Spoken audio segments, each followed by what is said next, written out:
जलीगला लुगा दुकान केन्द्रापड़ा सहर बड़हाटे भयावह अग्निकांड जय फैशन नामक एक ड्रेस दुकान में निया लगी दुकान पूरा जली जाइछि।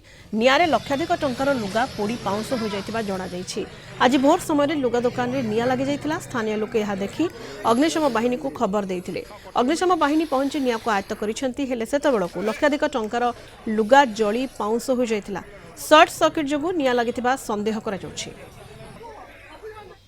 सकाळी शोइथिले जाईकी डाकिले लोक लोकान दुकान धुआं बाहर जेली सकाळ सकाळ आइला बेलको एमती अवस्था एमती कहते सकाळू 5टा बेले कौन मैंने देखिले मत कहले जाईकी किछ ना आपण देखुचंते तो पड़ी सब माल 12 लाख और ऊर्ध्व माल खाली शोइथिले मते सकाळ जाई डाकिले फोन जल्दी जाई डाकिले कहले जे निया लागी जाई तुम दुकान जल्दी उठ जब भाई की फोन कली से सब आसिले आसिक देखि आ सब आइला बेलको लोक सब गदा आइछन सब पूरा बहुत लोक गदा आइछन दौड़ी के आसी देखिली पानी फानी सब आसी फोन भाई आसी पहुंचले तो ताला खोलिला खोलला पर टीपल पानी मारी के बहुत पके तापर पुलिस उठ आसी फायर ब्रिगेड आइला से भी 2टा पानी पड़ी सरीला पर नई रे पानी पकेले